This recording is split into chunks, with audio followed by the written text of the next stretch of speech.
بسم الله الرحمن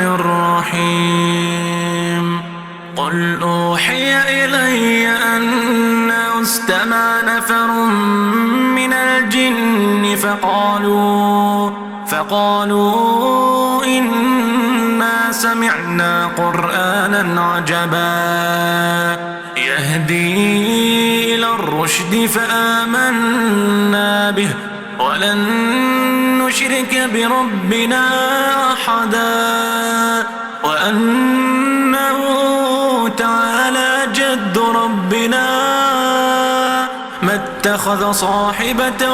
ولا ولدا وأنه كان يقول سفيهنا على الله شططا وأنا ظننا أن لن تقول الإنس والجن على الله كذبا وأنه كان رجال من الإنس يعوذون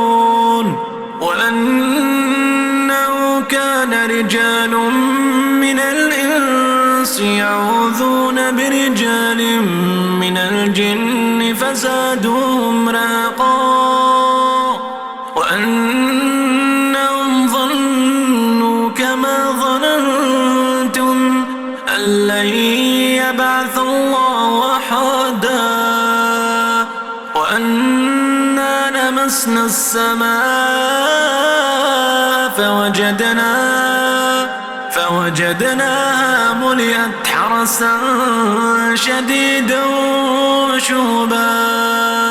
وأنا كنا نقعد منها مقاعد للسمع فمن يستمع الآن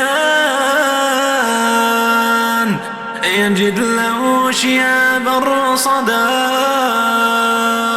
وأنا لا ندري أشر أريد بمن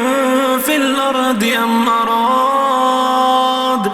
أم أراد بهم ربهم رشدا وأنا منا الصالحون ومنا دون ذلك كنا طرائق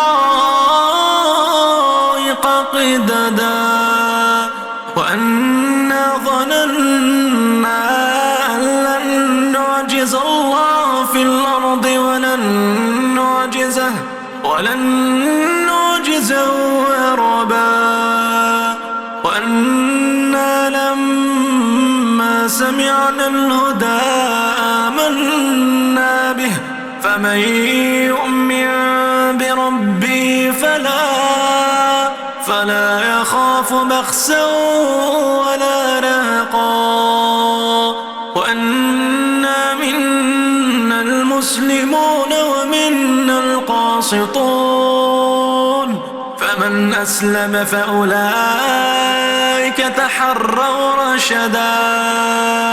وأما القاسطون فكانوا لجهنم حطبا وأن لو استقاموا على الطريقة لأسقيناهم ماء غدقا لنفتنهم فيه ومن يعرض عن ذكر ربه يسلك عذابا صعدا وأن المساجد لله فلا تدعوا مع الله أحدا وأنه لما قام عبد الله يدعوه كادوا يكونون عليه لبدا قل إنما أدعو ربي